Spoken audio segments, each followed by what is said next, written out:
पहाड़ियों के बीच बसे एक अनोखे गांव में एक आम का बगीचा था जो कभी ग्रामीणों के लिए बहुत खुशी का स्रोत था। हालांकि एक अजीब घटना ने बगीचे को वर्षों से परेशान कर रखा था, जिससे ग्रामीणों में हताशा और निराशा पैदा हो गई थी। जब भी कोई पका हुआ आम तोड़ने का प्रयास करता था या ऊंचे आम के पेड़ के पास घूमता था, तो ऊपर से उन पर अप्रत्याशित रूप से आमों की बौछार हो जाती थी। इस विचित्र घटना ने ग्रामीणों को हैरान और निराश कर दिया, क्योंकि वे अपने ही गांव में उगने वाले रसीले फल का स्वाद लेने में असमर्थ थे। ऊपर से आम की बौछार से वह घायल हो जाते थे।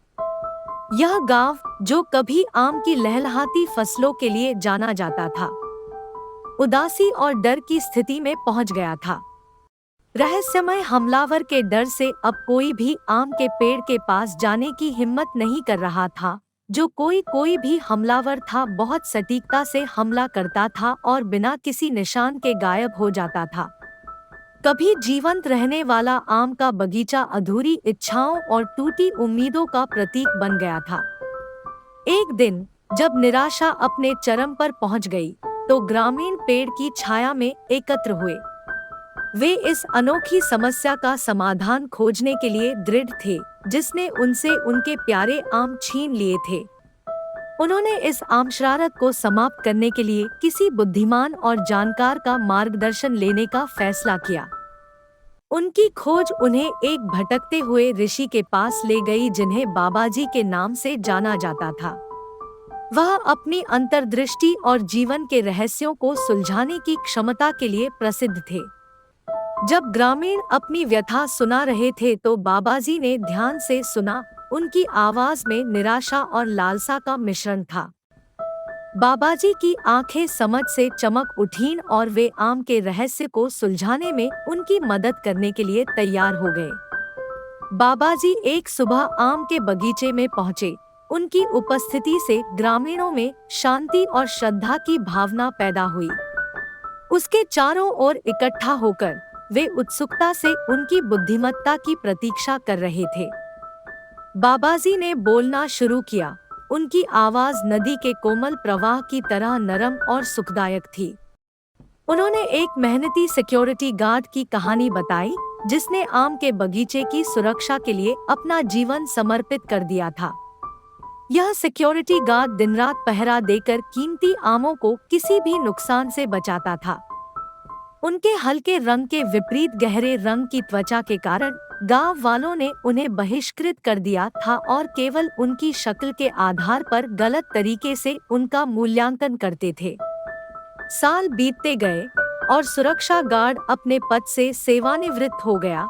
उसका दिल उन आमों को चखने के अधूरे सपनों से भारी था। उनको अपने पूरे जीवन काल में उन आमों को खाने नहीं दिया गया। समय के साथ उनका निधन हो गया, लेकिन उनकी आत्मा उनके जीवन काल के दौरान उनके साथ हुए भेदभाव किए जाने की कड़वाहट से परेशान रही। उन्होंने मृत्यु के बाद भी आमों की रक्षा करना जारी रखा और यह सुनिश्चित किया कि कोई भी उस फल का आनंद न ले, जिसे उन्हें देने से इनकार कर दिया गया था। बाबाजी की कहानी ने गांव वालों को बहुत शर्मिंदा कर दिया। उन्होंने अतीत में अपने द्वारा किए गए अन्याय को पहचाना और सुरक्षा गार्ड द्वारा सहन की गई पीड़ा को समझा। बाबाजी की नजरें गांव वालों से मिली। उनकी नजरों में करुणा झलक रही थी।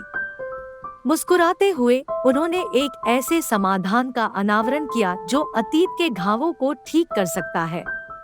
बाबाजी ने सुझाव दिया, अगर सुरक्षा गार्ड का बेटा नए सुरक्षा गार्ड के रूप में अपने पिता की जिम्मेदारी संभालता है, तो बेचैन आत्मा को अंततः शांति मिल सकती है। भूतिया अभिभावक जब अपने बेटे को उस भूमिका में फलते फूलते देखेगा जो उसे बहुत प्रिय है, आमों पर उसकी पकड़ ढीली हो सकती है और गांव को एक बार फिर से पनपने का मौका मिल सकता है। ग्रामीणों ने एक दूसरे पर आशा भरी निगाहें डाली और उनमें समाधान की भावना घर कर गई। वे बाबाजी के प्रस्ताव पर सहमत हो गए और सेवानिवृत्त सुरक्षा गार्ड के बेटे महेश नाम के एक युवक को खोजने के लिए निकल पड़े। उद्देश्य से भरे दिल के साथ महेश ने उस भूमिका में कदम रखा जो उनके पिता ने कभी निभाई थी। उनकी विरासत का सम्मान किया और अपने कर्तव्य को अपनाया।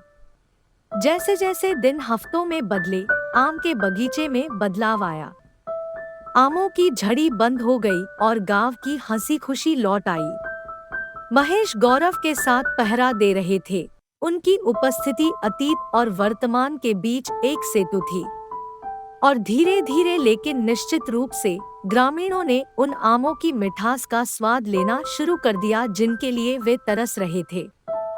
अगर आपको मेरी कहानियाँ अच्छी लगती हो तो कमेंट करके जरूर बताइएगा और मेरे YouTube चैनल को सब्सक्राइब, लाइक, शेयर करना मत भूलना।